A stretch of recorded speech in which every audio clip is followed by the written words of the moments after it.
أن لا إله إلا الله وحده لا شريك له وأشهد أن محمدا عبده ورسوله ولا نبي بعده أدى الأمانة وبلغ الرسالة ونصح الأمة وجاهد في الله حق جهاده حتى تركنا على مهجة البيضاء ليلها كنهارها لا يزيغ عنها إلا هالك. اللهم صل وسلم على نبينا محمد سيد الأولين والآخرين سيد الأنبياء والمرسلين المبعوث رحمة للعالمين وعلى آله وصحبه ومن سار على نهجه إلى يوم الدين. Amma ba'du. Sekalian jamaah salat subuh yang dimuliakan oleh Allah Subhanahu wa taala. Kembali kita bersyukur kepada Allah atas nikmat taufik, nikmat hidayah, nikmat iman, Islam, kesehatan, kesempatan sehingga kita dapat menunaikan salat subuh secara berjamaah. Rasulullah SAW bersabda, "Man shalla subha fi jama'atin, man shalla laila." Barang siapa yang salat subuh berjamaah, maka dia seperti salat satu malam penuh. Dan juga Rasulullah SAW bersabda, "Basyiril masyaina fi dzulumati ila al-masajid binurin minallah yaumil qiyamah." Beri kabar gembiralah kepada orang-orang yang berjalan ke kegelapan malam menuju masjid-masjid Allah untuk sholat dengan cahaya dari Allah nanti di hari kiamat. Orang yang menembus malam, menembus gelap menuju masjid Allah, maka Allah akan berikan cahaya nanti di hari kiamat, di mana cahaya itulah yang membimbing kita kepada keselamatan. Mudah-mudahan dengan tadi kita berjalan ke masjid, menembus malam, menembus gelap, menembus dingin, menembus segala macam, Allah berikan kita cahaya nanti hari kiamat. Amin. Amin. Subhanaka la ilma lana illa ma 'allamtana wa 'allimna ma yanfa'una wa zidna ilman. Allahumma rabbana atina fid dunya hasanah wa fil akhirati hasanah wa qina adzabannar. Selamat kepada yang menonton timnas tadi menang 5-2 ya. 5-2. Eta mah domba ge biasa lah eta mah. 5-2. Jadi ini kita mengulang kemenangan puluhan tahun yang lalu. Berapa tahun? 32 tahun. Jadi menutup puasa gelar 32 tahun. Dan tim yang dilawan juga tidak semangat.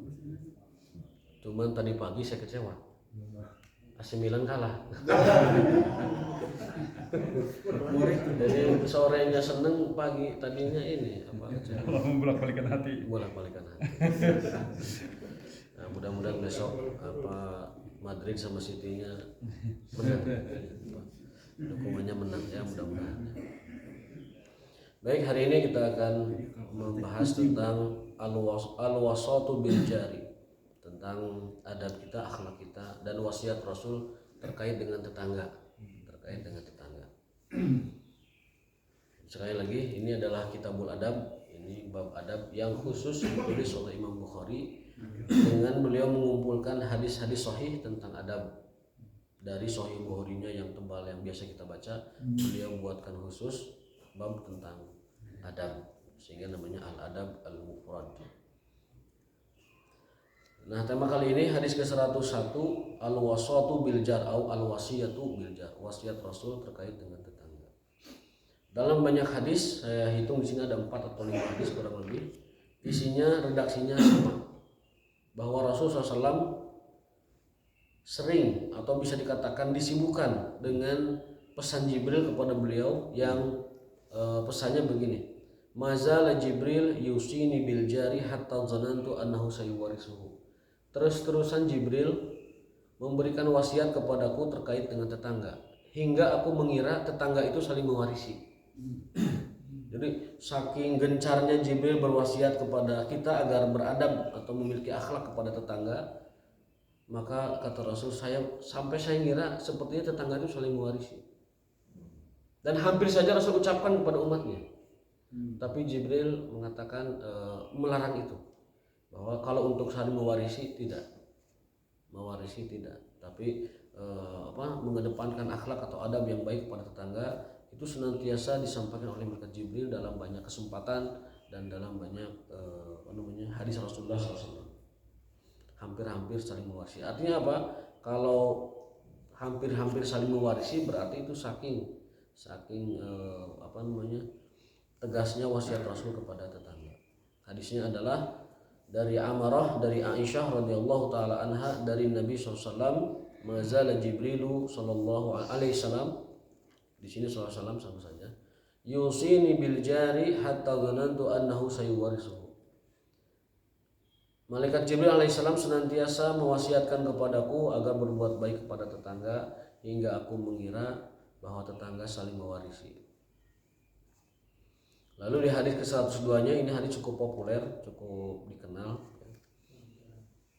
Dari Nabi SAW yang diriwayatkan dari Shuraih al-Khuzai, ya. Beliau bersabda, "Man kana yu'minu billahi wal yawmil akhir falyuhsin ila jari." Barang siapa yang beriman kepada Allah dan hari akhir, maka berbuat baiklah kepada tetangga. Di sini falyuhsin, di riwayat lain falyukrim.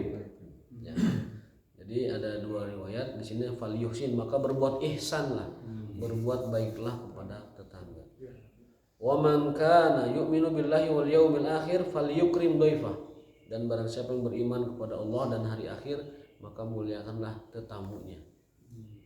Tamu itu adalah orang yang datang ke rumah kita, ya, dan bukan dari tempat kita berasal.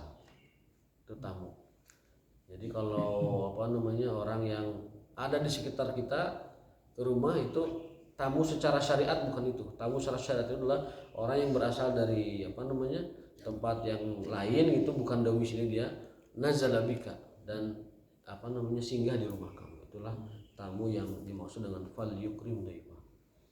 Tapi kalau orang yang suka luntang-lantung hilir mudik di sekitar kita, ya itu mah teman saja, teman. Masuk ngopi-ngopi cai-cai. Nah, tapi kalau misalkan orang nazala bika dan dia berasal dari tempat lain, itu disebut dengan fal yukrim dhaifahu. Fal yukrim dhaifahu. Ya, model anak kita kan biasa ke rumah kan bolak-balik. Ketika dia nyamperin kita bukan tamu itu. Bukan tamu jelas ya. Adik kita, kakak kita kan biasa mondar-mandir, maka itu bukan tamu.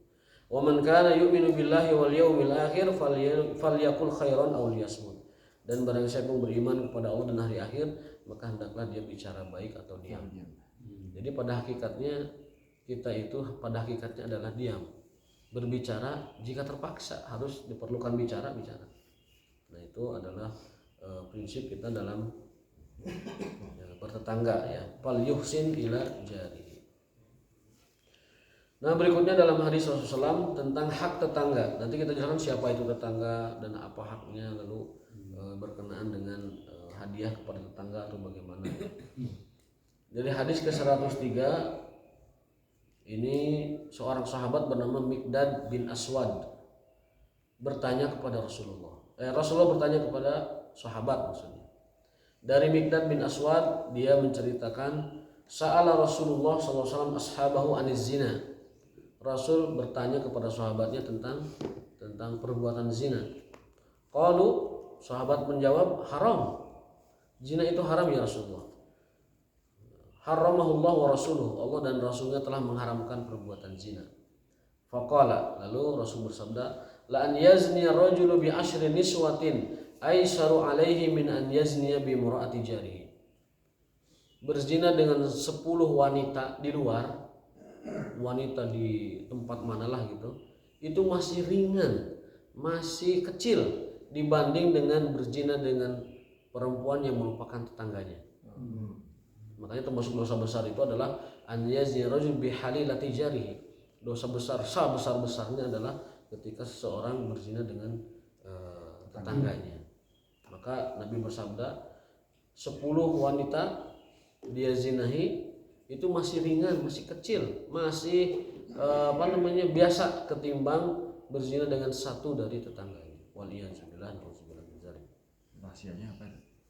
Karena tetangga itu harus dimuliakan. Melanggar kehormatannya itu melebihi pelanggaran kepada 10 wanita di luar tetangganya. Tapi ini bukan alternatif. Bukan alternatif daripada kata tetangga kabatur, jangan. Ini Rasul hanya ingin menjelaskan betapa beratnya pelanggaran kita kepada tetangga.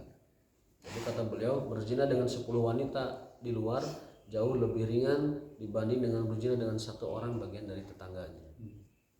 Wasa'alahum anis sarikoh. Juga sahabat ditanya oleh Rasul tentang hukum sarikoh, mencuri.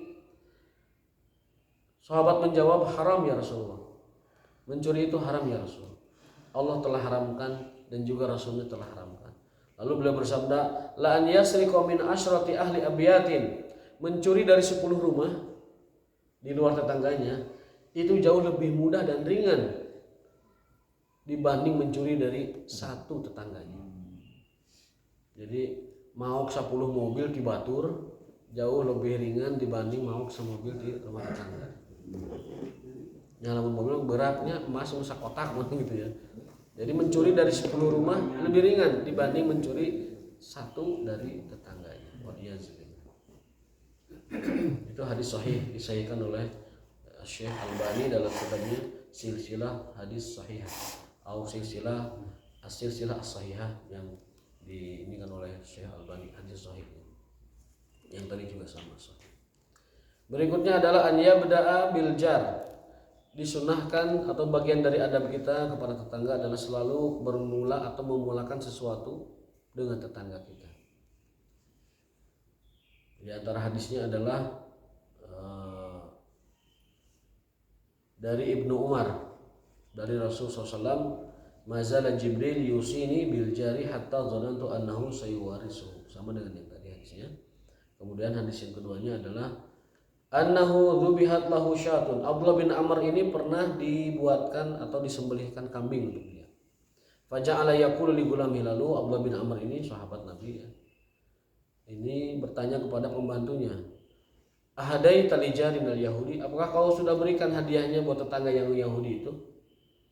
Jadi dia bertanya, apakah kamu sudah berikan kambing ini kepada tetangga kita yang Yahudi itu? Lalu bertanya lagi, ahadai talijarin al-Yahudi, sudahkah engkau berikan kepada Yahudi itu tetangga kita?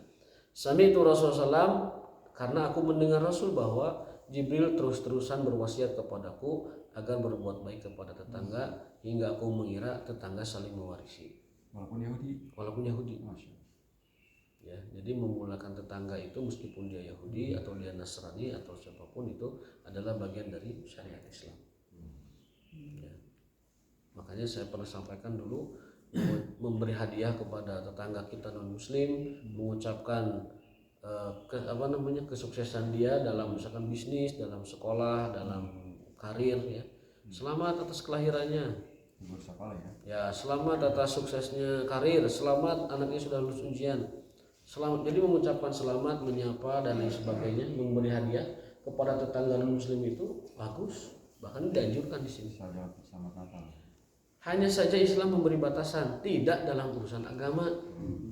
Jadi selamat anaknya lahir itu sampaikan kepada tetangga non Muslim, selamat segala macam. Tapi ketika masuk kepada selamat ibadah mereka, selamat hari raya mereka, itulah batasan kita.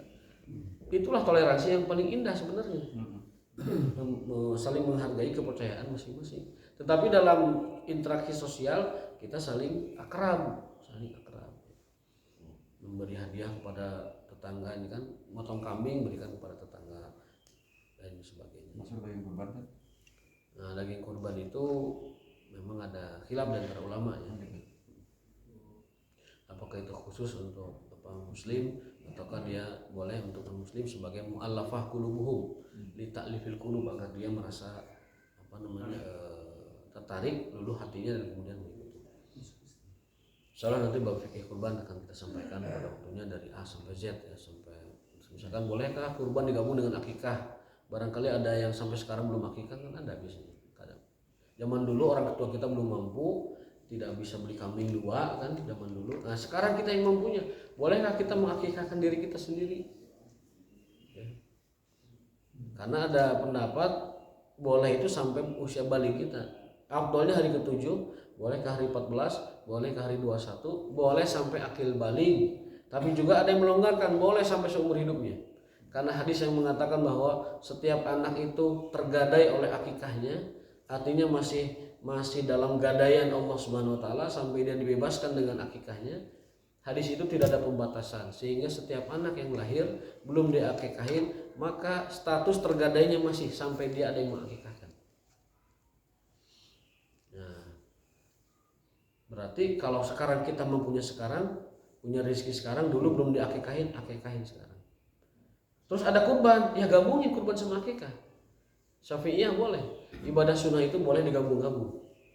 Maka kalau ada rizki, misalkan 2 kambing, niatkan itu akikah dan niatkan itu kurban, boleh sekaligus. Sekaligus boleh. Ya. Pokoknya kalau ada kurban kambing, wah akikahnya Pak, gitu sekalian dan lain sebagainya. Tidak apa-apa ya itu untuk juga jaga-jaga barangkali dulu kita tidak diakikahkan. Tapi kalau kata orang tua kita bahwa kamu sudah akikah dulu, sudah tidak usah diakikahkan lagi. Ya, jadi ini sahabat berwasiat kepada pembantunya, berikan kambing itu kepada tetangga kita yang Yahudi. Ya, dan lain sebagainya. Kemudian bab tentang memberi hadiah kepada siapa, tetangga yang mana yang diberi hadiah. Nah, ini kita sampaikan. Dari Hajjaj bin Minhal, dari Syu'bah, langsung dari Tolhah, dari Aisyah radhiyallahu taala anha, aku berkata kepada Rasul SAW, innali jarain, aku punya 2 tetangga. Fa'ila ayyihima uhdi, kepada tetangga yang mana yang aku kirimkan hadiah. Lalu beliau mengatakan, ila aqrabihima minka baban, yang paling dekat pintunya. Tetangga kan banyak tuh, 40 kanan, 40 kiri dan lain sebagainya. Itu yang mana yang paling kita dulukan diberi hadiah? Aqrabukum baban, yang paling dekat tetangganya, paling dekat pintunya kepada rumah kita. Kalau kita boleh pelajari hikmahnya, kenapa begitu besar Islam perhatian kepada tetangga? Karena rupanya perbaikan masyarakat secara luas makro itu berawal dari situ. Ya kan? Rumah kita sudah soleh, kemudian bergeser kepada tetangga yang soleh, menciptakan masyarakat yang soleh. Masyarakat kita soleh, negara menjadi negara yang soleh, dan keberkahan Allah akan turun, syariat Allah akan terlaksana, dan juga yang dimaksud dengan ketentraman, ketenangan, baldatun thayyibatun wa rabbun ghafur tercipta. Dan itu terjadi di zaman Rasulullah SAW, pernah terjadi di zaman Islam, ya 1200 tahunan itu Islam telah membuktikan kehebatan syariatnya ini. Ketika kehidupan bertetangga hangat dan akrab, menciptakan masyarakat yang berhasil, masyarakat yang unggul dari peradaban dan lain sebagainya.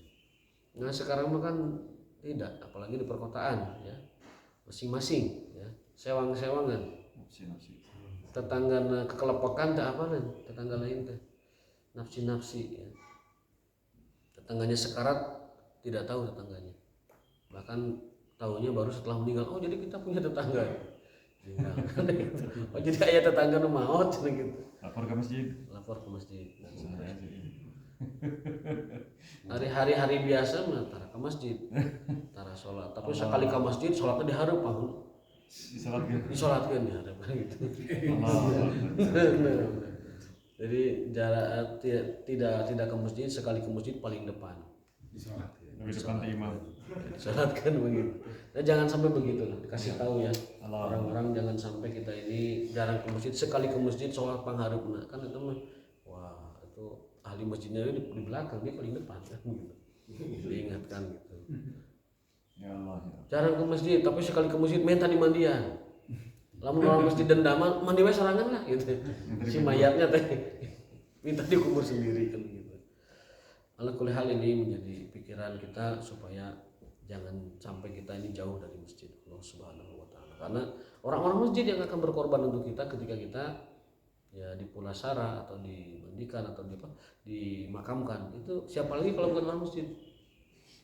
Siapa lagi kalau bukan orang masjid? Maka itu menjadi perhatian kita untuk peduli kepada masjid Allah Subhanahu wa taala. Jadi yang pertama kali prioritas diberikan hadiah oleh kita adalah ila aqrabihi min kababan, yang paling dekat pintunya dari rumah kita. Kalau pintunya jauh ya cari yang dekat dulu. Hadatsana Muhammad bin Bashar, dari Muhammad bin Bashar, dari Ubaidi dan dari Muhammad bin Ja'far dan seterusnya, dari Tolha, dari Ubaidillah. Ada seorang laki-laki dari Bani Taim, dari Murrah, dari Aisyah radhiyallahu taala anha, beliau berkata kepada ya Rasulullah, inna li jarain fa ila ayyihima uhdi. 2 tetangga itu sama-sama baik, sama-sama dekat dengan saya. Lalu kalau aku memberi hadiah, kepada siapa yang aku dahulukan? Kata Rasul, ila aqrabihima min kababan, yakni tetangga yang paling dekat pintunya dengan rumah kita. aqrabihima minka baban. Jadi babnya, pintu rumahnya lebih dekat dari rumah kita.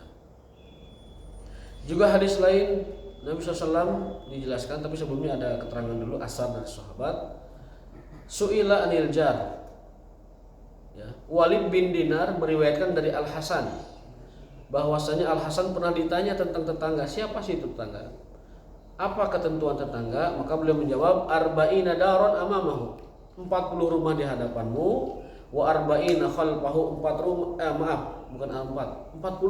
ya. 40 rumah di hadapan rumahmu, 40 rumah di belakang rumahmu, 40 rumah ke kanan, 40 rumah ke kiri. Itu tetangga. Makanya se-RT lah bahasa orang mah. RT itu rukun tetangga, itu sudah pas, berarti itu tetangga namanya itu. 40 ke depan, 40 ke belakang, 40 ke kanan, 40 ke kiri. Bukan kalam yang besar ya? Itu ini perkataan Hasan, Imam Al Hasan dari Walid bin Dinar. Berarti Imam Syafi'i mengutip ya, pendalilannya dari sahabat ya. Jadi ini namanya asar itu ungkapan sahabat, pernyataan sahabat ya. Itu asar. Tidak sampai ke Rasulullah SAW. Beliau mengatakan bahwa tetangga itu adalah 40 rumah di hadapanmu, 40 rumah di belakangmu, 40 rumah di kananmu, 40 rumah di kiri. Nah, tapi nanti ada level tetangga itu. Ada tetangga yang kerabat dan muslim, ada tetangga yang kerabat saja tapi tidak muslim, ada tetangga yang bukan kerabat, bukan muslim. Itu ada haknya masing-masing. Kalau tetangga itu muslim dan bertetangga dan muslim, maka dia punya 2 hak. Hak tetangga, hak muslim. Apalagi kalau saudara, punya 3 hak sebagai saudara. Kalau dia tetangganya itu bukan saudara, bukan muslim, tetapi tetangga, dia punya 1 hak tetangga. Kalau tetangga itu adalah muslim, kerabat, tapi bukan tetangga, maka dia tidak punya tetangga. Lalu kalau dia tetangga itu adalah bukan muslim, bukan kerabat, juga hanya tetangga saja, maka hak tetangga. Kalau bukan itu semua, mereka ya orang lain, berarti jauh. Jadi level tetangga itu ditentukan dengan itu. Ada 1 hak kekerabatan, yang kedua adalah hak ketetanggaan, yang ketiga adalah hak muslim. Jadi ada muslim kerabat tetangga, ada muslim non kerabat non tetangga, ada muslim kerabat bukan tetangga, ada juga yang semuanya bukan muslim, bukan kerabat, bukan tetangga. Itu ada haknya masing-masing. Dijelaskan dalam hadis yang panjang di hadis yang lain, tetapi tidak di hadis Bukhari ini. Lalu berikutnya dari Abu Hurairah radhiyallahu taala anhu, wala yabda'u bi jarihil aqsa qabla al-adna walakin yabda' bil adna qabla al-aqsa. Mulailah dari yang terdekat. Kemudian aqsa. Aqsa itu jauh. Aqsa itu artinya jauh. Masjidil Aqsa, masjid yang jauh, masjid yang luhur, masjid yang tinggi. Aqsa itu tinggi, jauh ataupun yang berjarak jauh lah, itu Aqsa. Lawannya adna. Adna itu dari kata dana yadnu, dunuan wa dunian. Dunia disebut dunia karena saking dekat dan pendeknya. Disebut dunia itu karena pendeknya. Sebenarnya dalam sebuah hadis, mali walid dunia, apalah dunia bagiku, kata Rasulullah SAW. Illa karakibin istazalla tahta syajaratin, kecuali seperti seorang musafir yang kecapean, kepanasan, lalu singgah di sebuah pohon. Summa dhahaba wa tarakaha, lalu dia pergi dan meninggalkannya. Nah, kita di dunia itu hanya sebatas ngiuhan di hadapan tangkal, sekedar singgah. Sebentar sekali, dengan segala macam hiruk-pikuknya, kebosanannya, kebahagiaan bercampur dukanya, hanya sebentar.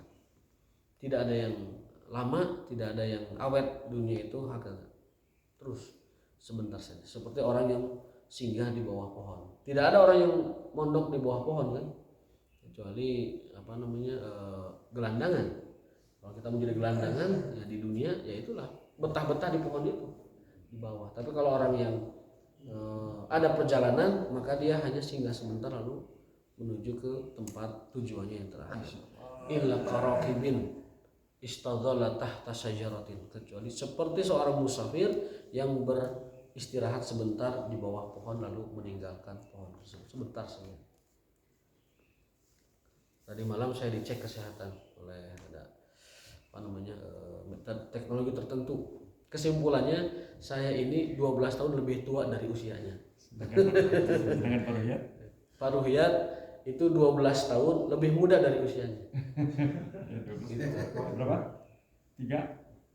Berapa tahun? Usia saya 41, tapi usia fisik saya, maksudnya kesehatannya itu seperti orang 53 tahun. Ya, dengan alat itu gitu. Jadi kesehatan saya itu lebih tua sekitar 12 tahun atau 13 tahun dari kondisi fisik sekarang. Idealnya itu usia kesehatan dengan usia fisik sama gitu. 41 berarti kesimpulannya lebih tua dari usianya. Badan saya lebih tua dari usianya. Bermutu lah, bermuka tua. Atau boros, ya. Di mana periksa kesehatan? Oh, ini ada itunya. Ada tamu, dia bawa alat, saya ngecek gitu sama Pak Ruhyat. Kaget, ternyata saya lebih tua dari usianya. Paruhiyat bagus. Paruhiyat lebih muda dari usianya. Ya, intinya mah olahraga dan jaga pola makan. Itu aja. Jangan banyakin tepung-tepungan. Banyakin tepung sono, tinggalkan tepung bala-bala. Gitu. Hal itu teknologi ya, dan ya tolak ukur yang bisa memberi kita angka ya teknologi. Karena kalau dirasa-rasa mah udah asa jago ringkas. Nah, baik, berikutnya adalah ini sinyalemen dari Rasul SAW, pengkabaran masa depan. Pengkabaran masa depan namanya nubuat Rasul, itu pasti terjadi. Di dalam hadis ini, hadis yang ke-111 dari Abdullah bin Umar. Saya pernah mengatakan Abdullah bin Umar itu adalah putranya Umar bin Khattab yang memiliki mata rantai sanad yang paling istimewa, namanya silsilah zahabiyah, rantai emas. Rantai emas periwayatan itu adalah kalau diriwayatkan dari Malik, kemudian dari Nafi dari Ibnu Umar, dari Rasul SAW. Itu rantai emas periwayatan hadis. Jadi nomor satu. A1-nya itu ini riwayat hadis ini. Mata rantai yang berasal dari Ibnu Umar, diambil oleh Nafi, diambil oleh Malik, dan seterusnya kembali sampai kepada Imam Bukhari radhiyallahu taala. Beliau mengatakan, laqad ata alaina zamanun, telah tiba kita pada masa auhinun atau waktu, wa ma ahadun ahaqqu bidinarihi wa dirhamihi min akhir muslim. Orang sudah memperhatikan dinar dan dirham melebihi perhatiannya kepada saudara muslimnya. Jadi Ibnu Umar menyampaikan akan tiba masa, bahkan disebutkan telah tiba masa, akan tiba masa di mana seseorang itu lebih mikirin duit daripada saudaranya. Lebih mikirin duit daripada saudara iman Islamnya. Lebih mikirin duit daripada ukhuwah Islamiyah dan ukhuwah imaniyah. Berarti masa sekarang jauh lebih parah. Lebih mengutamakan duit dinar wa dirham daripada temannya, daripada saudaranya. Summal anad dinar wa dirhamu ahabu ila ahadina.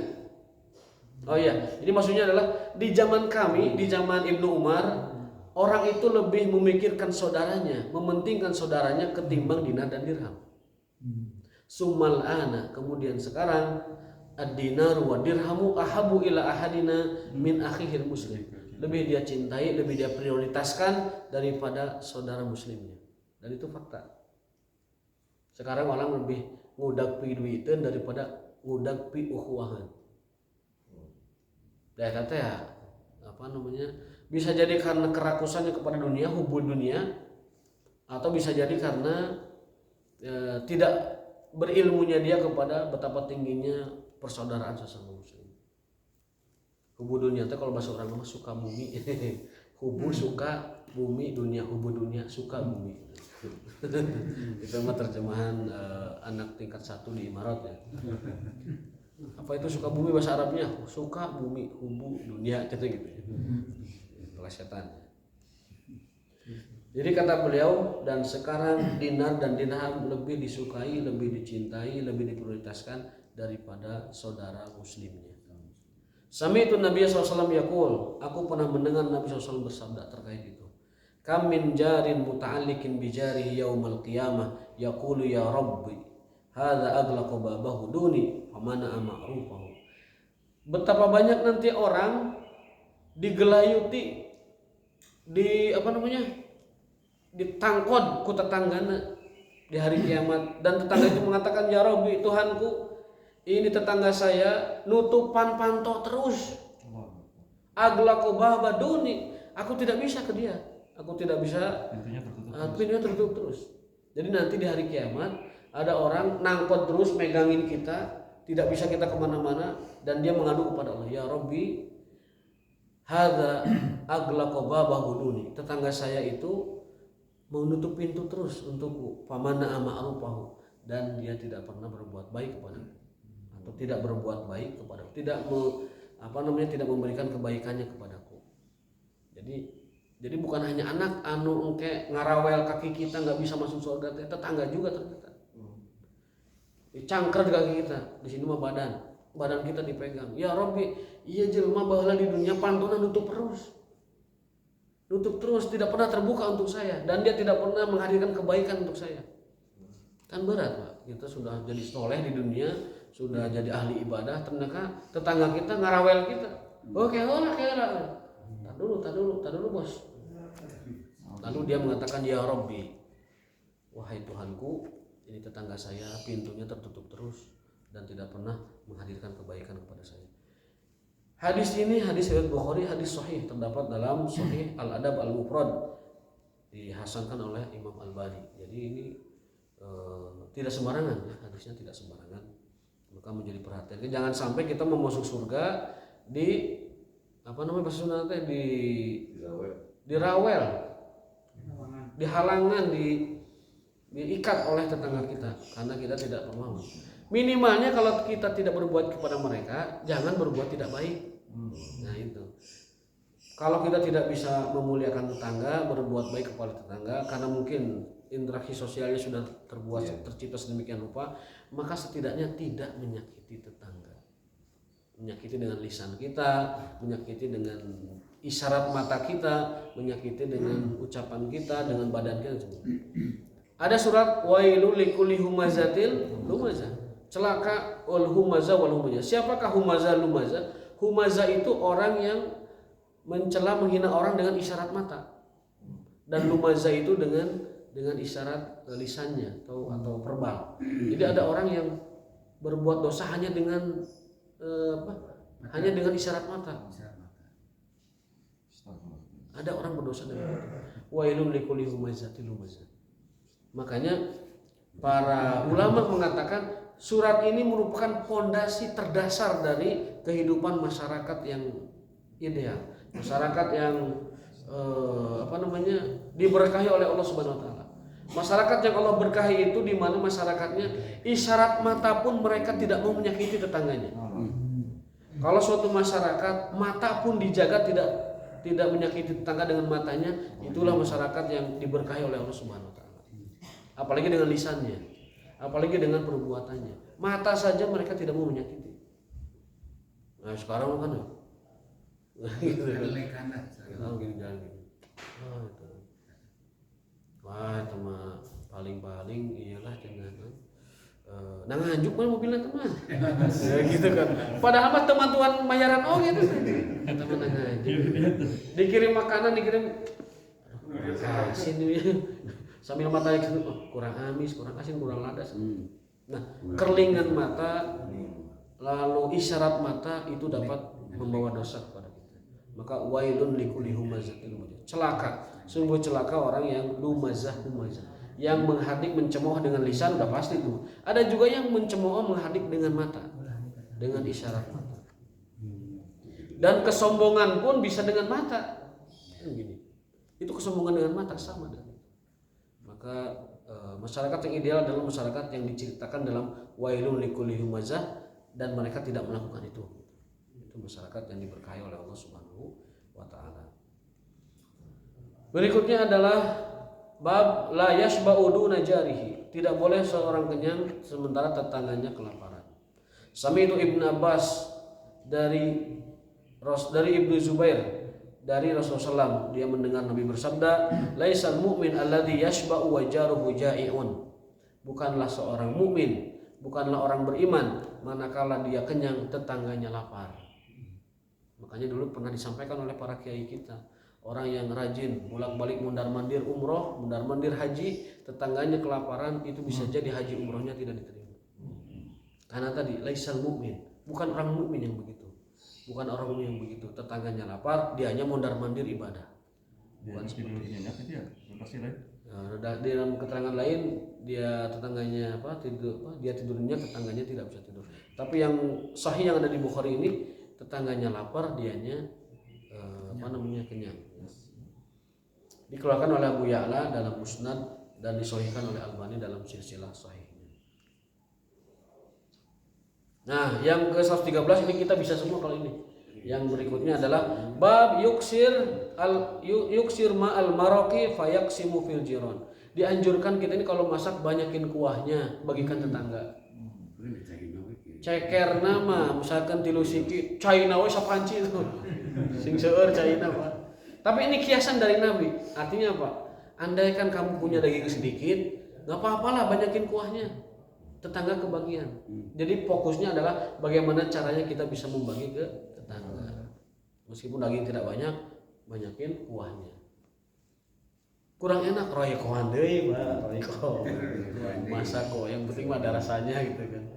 Jadi kurang dikit roykohan deui dan sebagainya. Diriwayatkan dari Abu Dzar, Ausani Khalili bisalas. Kekasihku Rasulullah SAW, ini sahabat luar biasa.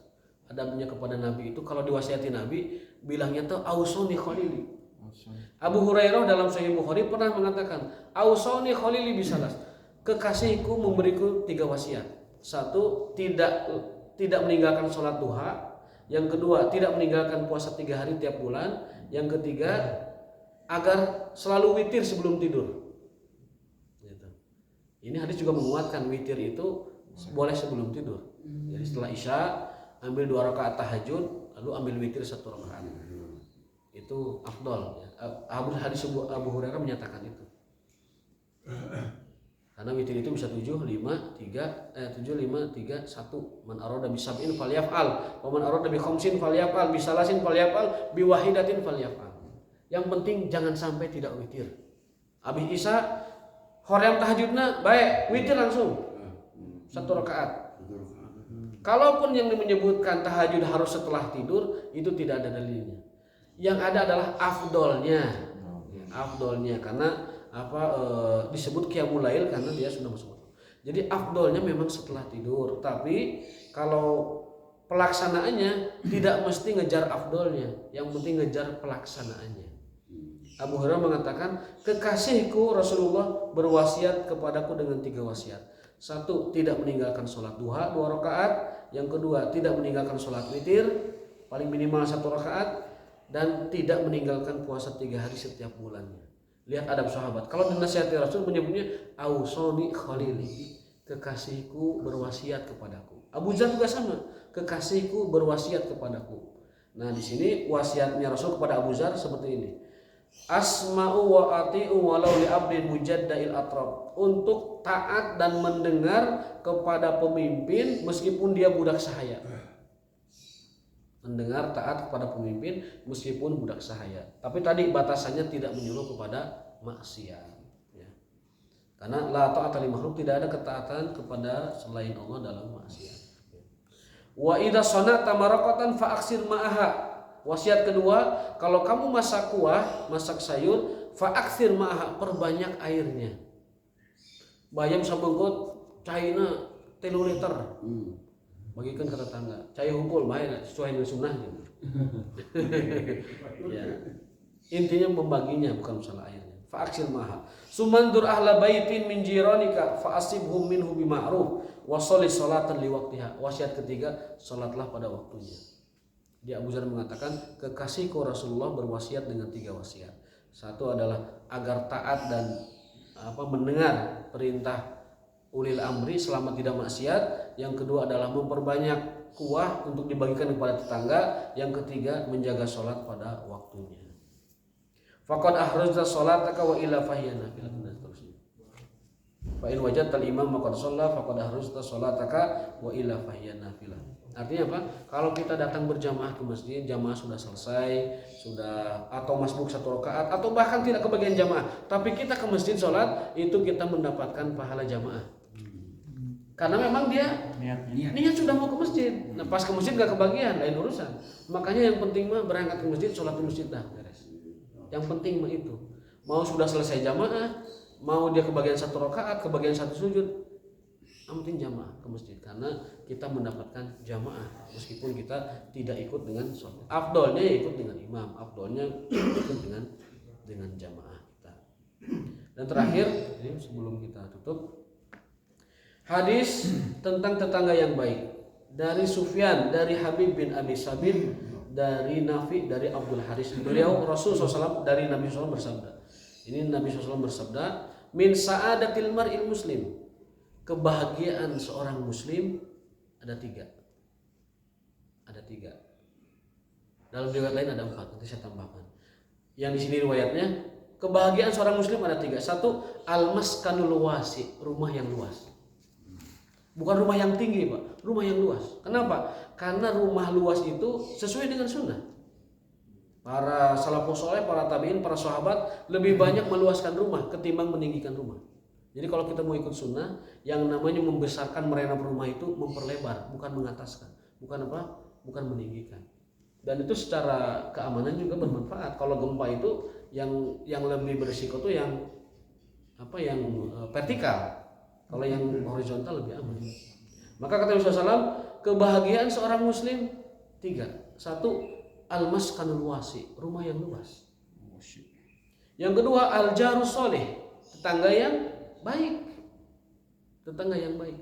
Maka kita tuh nyari rumah, nyari tetangga dulu baru dapat rumah. Ada kaidahnya, al-jar qabla dar. Tetangga dulu baru rumah. Kita nyari rumah, lihat tetangganya bagus, beli rumah di situ. Bukan beli rumah kemudian lalu nyari-nyari berita tentang tetangga, enggak. Cari dulu berita tentang tetangga, tetangganya baik-baik, beli rumah di situ. Al-jar qabla dar. Tetangga lebih utama, lebih jadi prioritas, baru setelah itu rumah. Nyari rumah buat anak kita, cari tetangganya dulu. Kalau tetangganya baik semua, beli rumah di situ. Bukan beli rumah dulu baru mengondisikan tetangga. Lingkungan. Ya, jadi sunnahnya itu lingkungan dulu perhatikan, tetangga dulu perhatikan, di mananya kanan, nanya kiri, belakang, depan, oke, kondusif, baru beli rumah di situ. Al-jar qabla dar. Beli tetangga dulu, baru beli rumah. Nanti buat mungkin anak kita, cucu kita, pesankan kepada mereka, kamu harus beli tetangga, baru kamu beli rumahnya.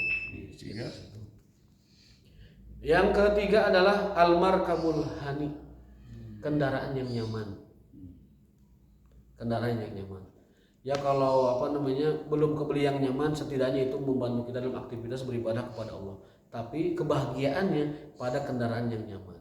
Ada orang nyamannya mungkin dengan motor, ada yang nyamannya dengan mobil, tetapi standar kenyamanan itu adalah manakala kita tidak merasa kesulitan ataupun ketidaknyamanan ketika mengendarainya. Yang terakhir, riwayat lain tapi dari Ali bin Abi Thalib, yang ketiga adalah yang keempat, tapi di riwayat lain, selain rumah yang besar, rumah yang luas, kemudian tetangga yang baik, lalu kendaraan yang nyaman, yang kedua adalah al-mar'atus sholihah, istri yang sholihah. Itu tambahannya. Di hadis ini tidak disebut istri yang sholihah. Di sini disebutnya adalah rumah yang luas, tetangga yang baik, kemudian kendaraan yang nyaman. Jadi Kencan boga istri, baru istri dehnya. Artinya target hidup kita tuh di kesana gitu. Kalau kita mengejar kebahagiaan, maka kata Nabi, bahagianya muslim itu 3. Punya kendaraan nyaman. Kalau dulu kudanya baru kuda yang hebat gitu. Kemudian rumah yang luas dan tetangga yang baik. Kemudian itu ibu Kapolda yang baik. Kapan sebut Kapolda? Kepala polisi dapur gitu. Wallahu ta'ala bishawab. Mudah-mudahan mungkin yang bisa sampaikan beberapa hadis ini mudah-mudahan dapat menambah wawasan kita terkait dengan tetangga dan sebagainya. Walahumikum wa ma taufiquna illa billah. Subhanakallahumma Subhanaka asyhadu an la ilaha illa anta astaghfiruka wa atubu ilaik. Assalamualaikum warahmatullahi wabarakatuh. Waalaikumsalam. Barangkali ada yang mau bertanya silahkan karena sudah ditutup. Barangkali ada yang bertugas. Kurang.